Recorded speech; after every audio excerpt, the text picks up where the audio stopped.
Hello friends, కల్కి 2898 ఏడీ మూవీలోని అమితాబ్ బచ్చన్ గారి క్యారెక్టర్ని ఇంట్రడ్యూస్ చేస్తూ మేకర్స్ ఒక న్యూ టీజర్ని రిలీజ్ చేశారు.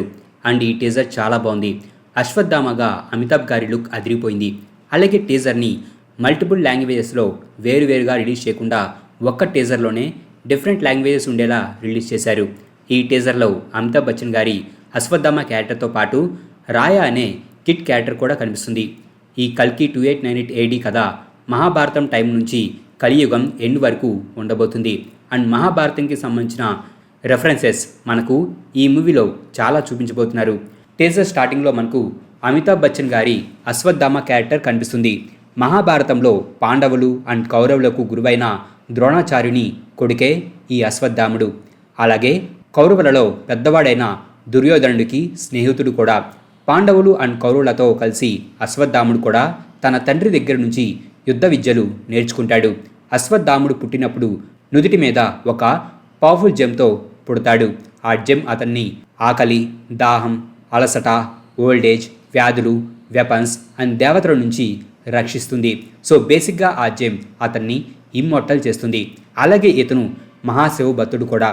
కురుక్షేత్ర యుద్ధం చివరి దశలో తన స్నేహితుడైన దుర్యోధనుడిని చావు బ్రతుకుల మధ్యలో ఉన్నప్పుడు అశ్వత్థామ చూస్తాడు. పాండవులు మోసం చేసి ఈ యుద్ధంలో గెలిచారని, అదేవిధంగా అతను కూడా మోసం చేసి పాండవులను చంపాలని అనుకుంటాడు.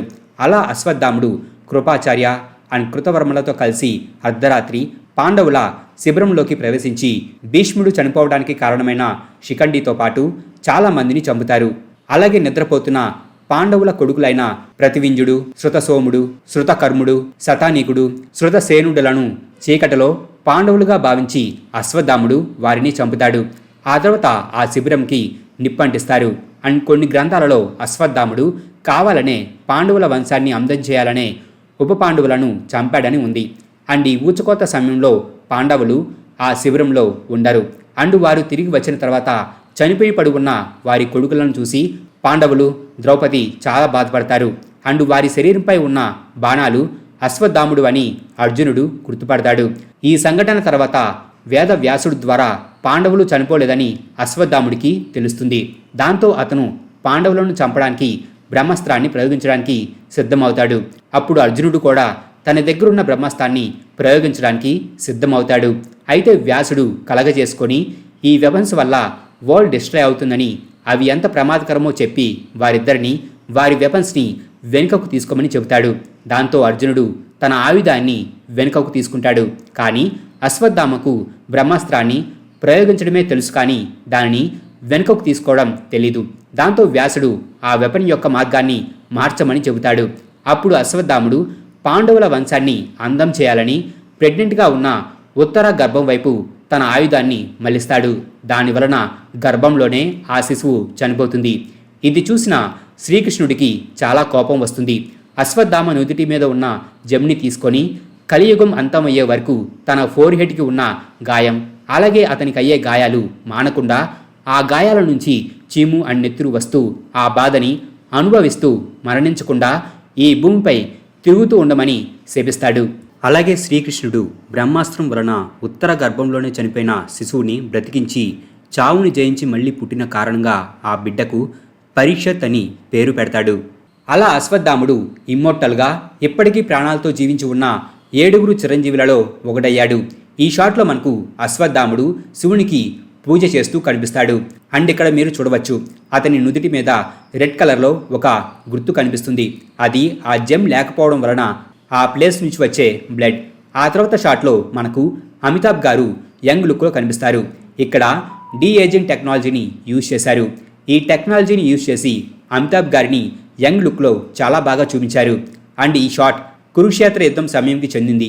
బహుశా ఇది అతను తన శాపాన్ని తీసుకుంటున్న సీన్కి సంబంధించిన షాట్ కావచ్చు. అలాగే ఇక్కడ అతని ఫోర్ హెడ్ మీద జెమ్ ఉంది. అండ్ ఈ షాట్లో అతని ఫోర్ హెడ్ పైన జెమ్ లేని ప్లేస్లో ఏర్పడిన గాయాన్ని, అలాగే హెడ్పై మరికొన్ని గాయాలు ఉండడాన్ని మీరు చూడవచ్చు. కృష్ణుడి శాపం కారణంగా ఆ గాయాలు హీల్ అవ్వకుండా వాటి నుంచి బ్లడ్ అండ్ చీము రావడాన్ని మీరు ఇక్కడ చూడవచ్చు. అండ్ ఈ ప్లేస్లో కొన్ని విగ్రహాలు కూడా మనకు కనిపిస్తాయి. అండ్ అవి డిఫరెంట్ పోజ్లో ఉన్నాయి. బహుశా అవి అశ్వత్థామ ఫాదర్ అయిన ద్రోణాచార్యుని స్టాచ్యూస్ కావచ్చు. ఈ టీజర్లో రాయా అనే కిడ్ కూడా కనిపిస్తుంది. ఈ కిడ్ మనకు రిలీజ్ అయిన మొదటి టీజర్లో కూడా కనిపిస్తుంది. చూస్తుంటే ఈ కిడ్ మూవీలో ఇంపార్టెంట్ రోల్ ప్లే చేయబోతుందని తెలుస్తుంది.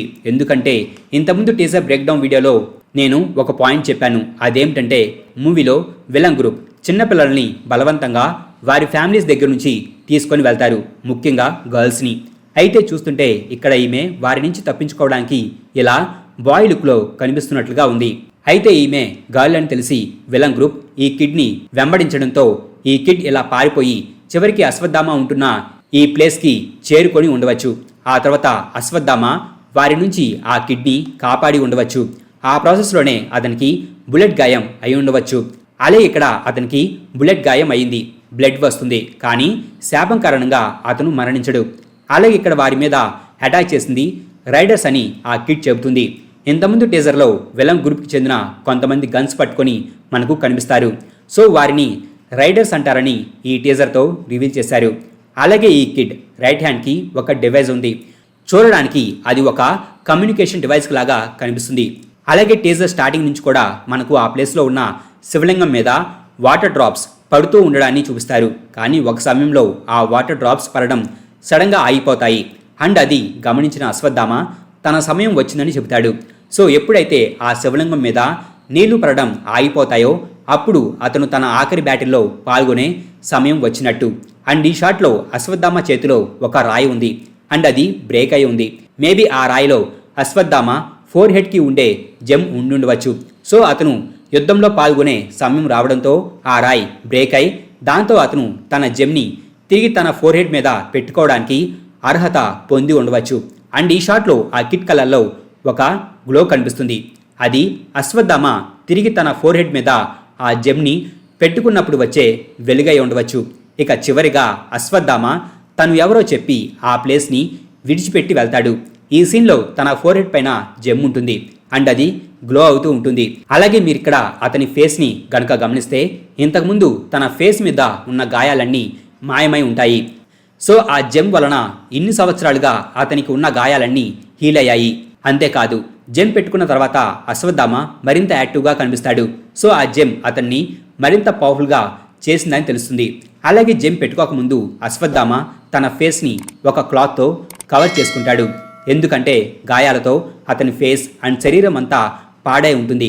కానీ జెమ్ పెట్టుకున్న తర్వాత అతను తన ఫేస్ని రివీల్ చేస్తాడు. ట్రయల్ స్టార్టింగ్లో మనకు అశ్వత్థామ తన ఫేస్కు ఉన్న క్లాత్ తీసినప్పుడు గాయాలు కనిపిస్తాయి. ఆ సీన్ అశ్వత్థామ తిరిగి తన ఫోర్ హెడ్కి ఆ జెమ్ని పెట్టుకునే సీన్కి సంబంధించిన షాట్ కావచ్చు. అలాగే అశ్వత్థామ చేతిలో మనకు ఒక కర్ర కూడా కనిపిస్తుంది. అది అతని విల్లు. మరి కల్కి 2898 AD మూవీకి చెందిన అశ్వత్థామ క్యారెక్టర్ని ఇంట్రడ్యూస్ చేస్తూ రిలీజ్ చేసిన ఈ టీజర్ ఎలా ఉందని మీరు అనుకుంటున్నారో కింద కామెంట్ బాక్స్లో రాయండి.